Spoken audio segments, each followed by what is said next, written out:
Japan is an island by the sea filled with volcanoes and it's beautiful. In the year negative a billion, Japan might not have been here. In the year negative 40,000, it was here, and you could walk to it, and some people walked to it. Then it got warmer, some icebergs melted, it became an island, and now there's lots of trees, because it's warmer. So now there's people on the island, they're basically sort of hanging out in between the mountains, eating nuts off trees, and using the latest technology, like stones and bowls. Ding dong, it's the outside world, and they have technology from the future, like really good metal and crazy rice farms. Now you can make a lot of rice really, really quickly. That means if you own the farm, you own a lot of food, which is something everybody needs to survive. So that makes you king. Rice farming and rice kingdoms spread across the land, all the way to here. The most important kingdoms were here, here, here, here, here, here, and here. But this one was the most important, ruled by a heavenly superperson, or emperor for short.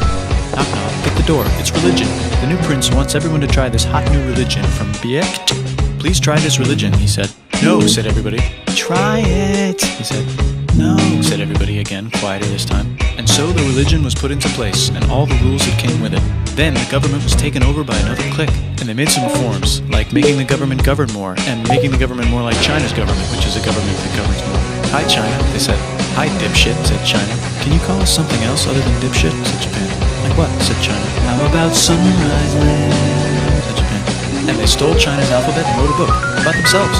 And then they made lots of poetry and art and another book about themselves. Then they stopped moving the capital every time the emperor died and kept it in one place for a while, right here. And they conquered the north finally. Get that squared away.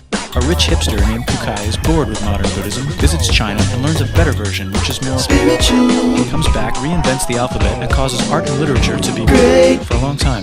And the royal palace turned into such a dreamland of art that they really didn't give a shit about running the country.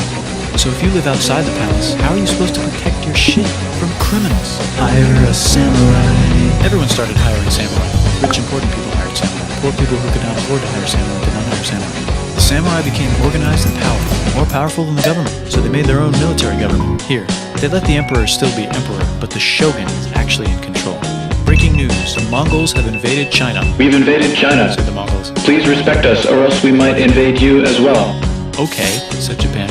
So the Mongols came over, ready for war, and died in a tornado. But they tried again, and had a nice time fighting with the Japanese, but then died in a tornado.